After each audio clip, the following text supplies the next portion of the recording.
Can classical observational drawing be combined with fun? Yes, indeed. Today I want to show you 10 drawing methods that I absolutely love and that I have seen many students laugh and have fun with, and of course improve their drawing skills with. Enjoy!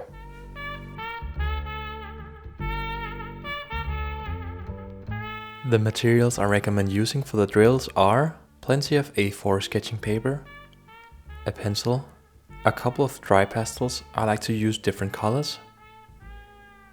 Also, we need some objects in varying shapes to draw from. Items from your household are good stuff, toys are also good, and shoes is a classic. If you have something organic, it's also good, such as a piece of fruit. Here I have a shelf which has these wonderful organic shapes. Finally, you need a stopwatch. You can also use your iPhone to take time. I'll be drawing for 1 minute for each exercise, but you can also set it for 2 minutes, but not more, because the restricted time makes it easier for us to let go of the inner critic.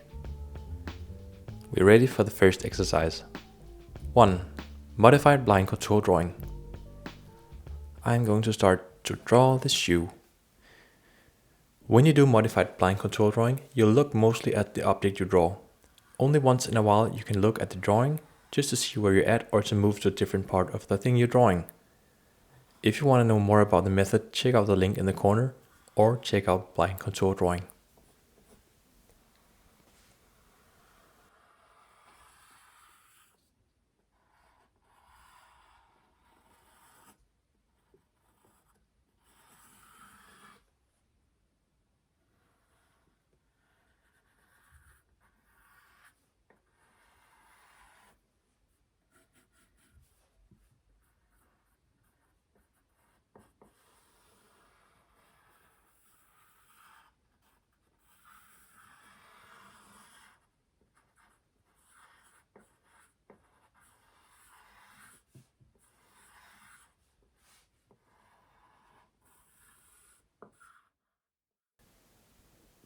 Although my drawing of the shoe differs much from the actual shoe, modified blind contour drawing trains your hand-eye coordination, and it also trains your sensitivity towards seeing shapes. 2. Negative space. Let's go with a soft shape, the pillow. For this exercise we shift to pastel. Use the broad side of the pastel. The aim for this exercise is to focus on the negative space, so the space that is outside the pillow. You start from the edge of the pillow and then you go outwards with broad, firm strokes. Try to notice when the object goes out in a curve or when it's straight.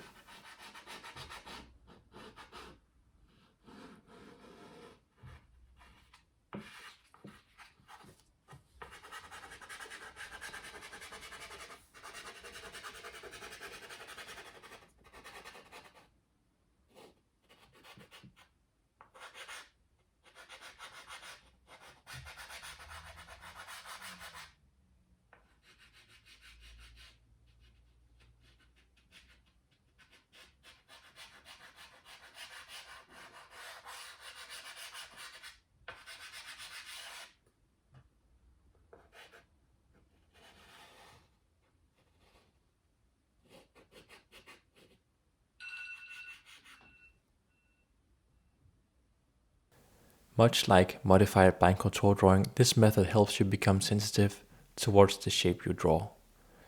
It also makes you better at composing your drawing. 3. Silhouette. We just focused on everything outside the silhouette. Now it's the opposite. Again, with the broad side of the pastel, you push your way through the shape you see. Try to go from the inside of the shape and outwards to the edge.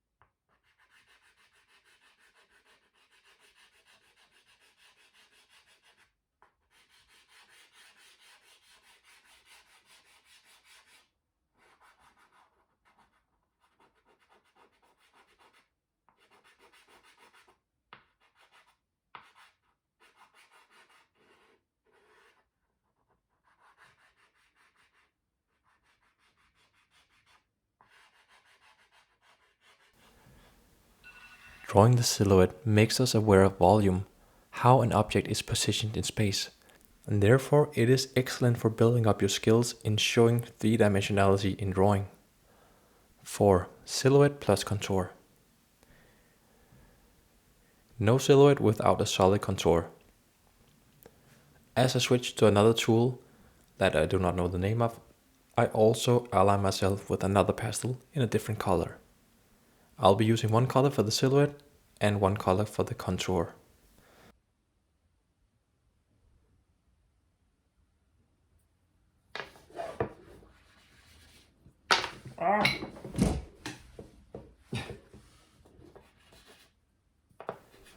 We start by drawing the silhouette and again focus on pushing the pastel from the inside and out.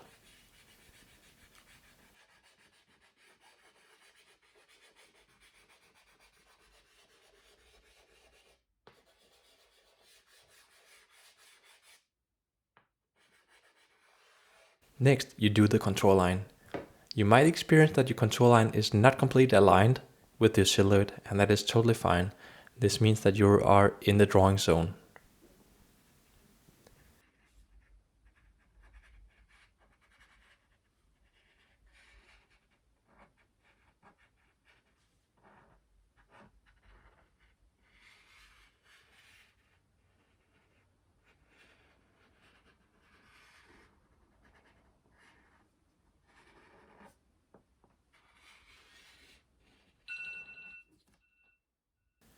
This exercise lets you understand the connection between the volume of a shape and how that volume is defined in the contour, a very important aspect in drawing.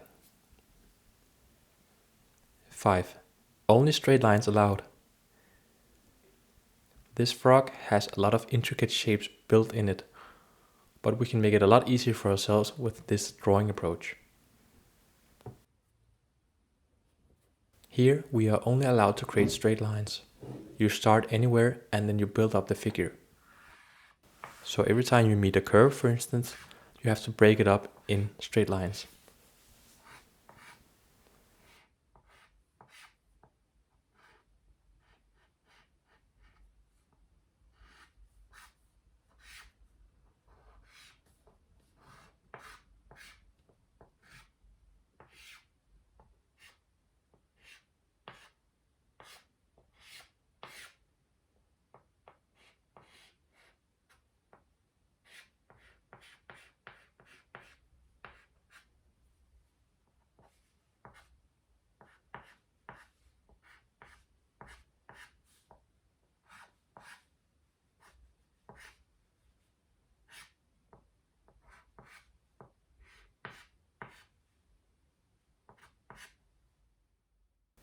It's quite a paradox, but the obstruction of only drawing straight lines helps us a lot in seeing when things curve in a shape.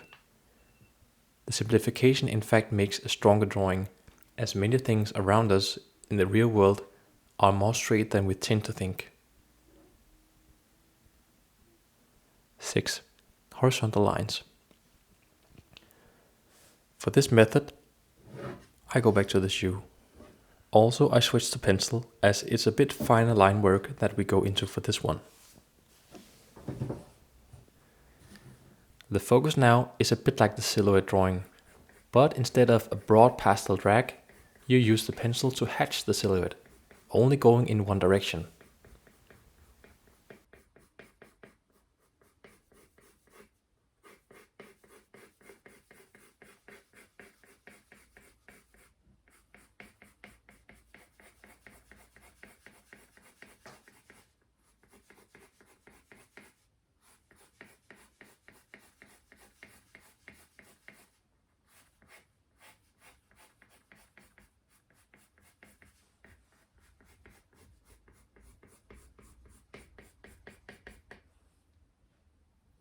If you have time, you can go and do the contour line as well.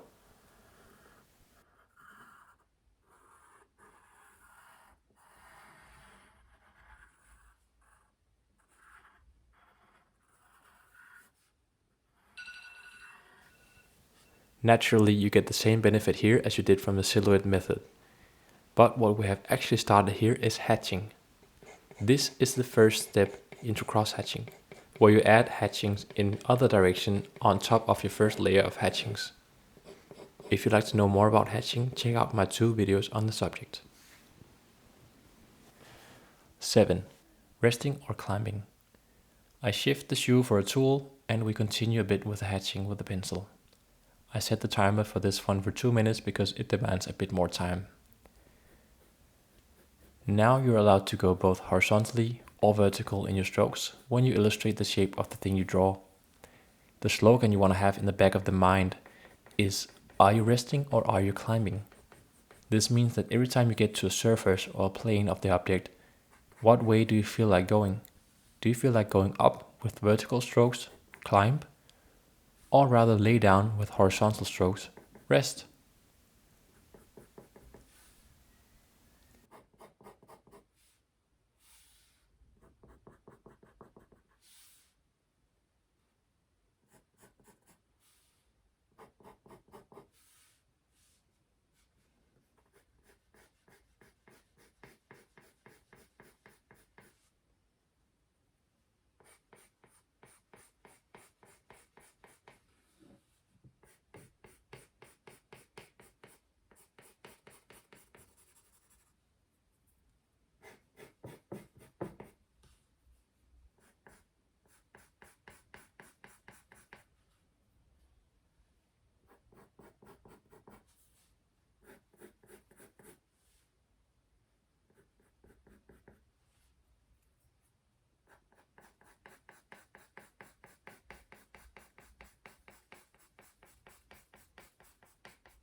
If you have time, use the pencil to accentuate darker places in your object.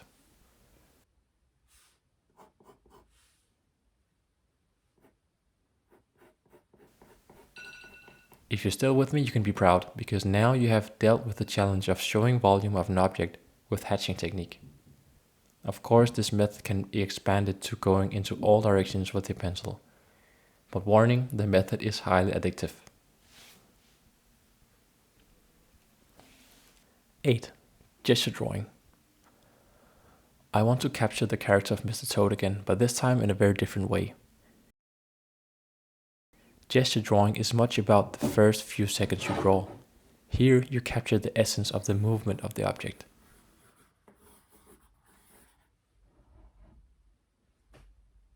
It's tricky, but see if you can imagine a piece of wire in the inside of the object, as if it was sculpted with the wire and clay. After the first seconds, you build up the rest of the object using a circular motion. Try to see if you can keep the pencil going the whole time.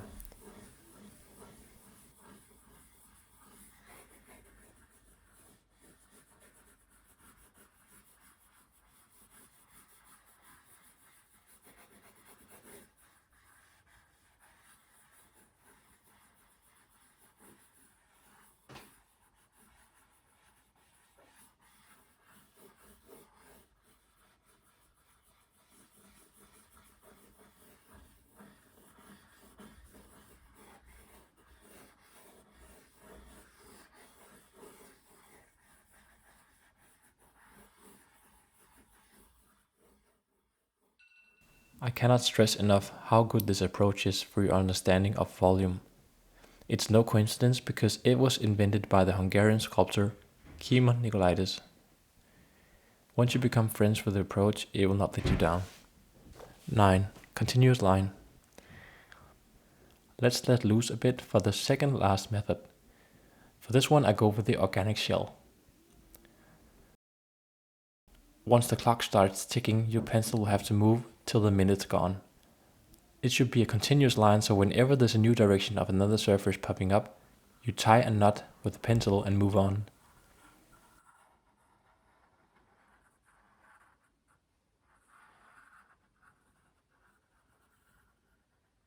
Try to let the pencil dance over the organic bumps and little curves there are in your object. You can go into as tiny shapes as you like, as long as you make the line continuous.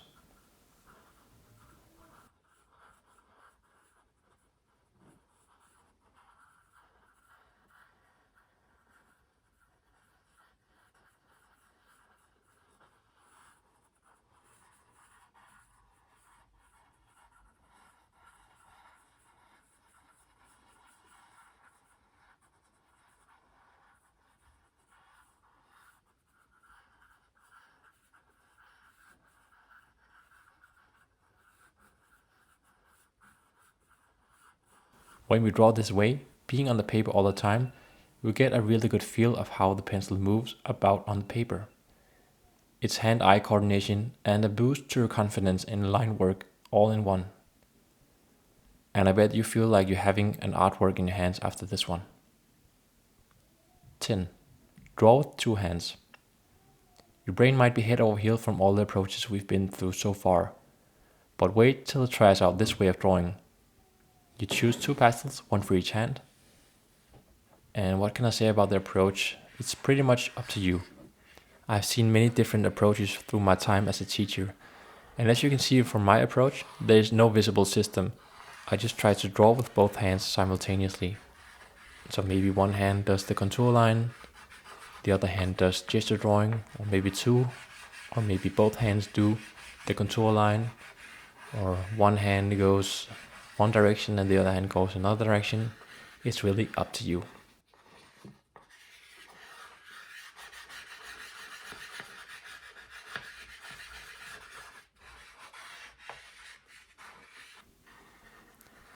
The idea of this exercise is to get all neurons in the brain to cross over and meet. I'm not sure what actual scientific benefits you get from this exercise, but you do get a colorful and expressive drawing. What's not to like?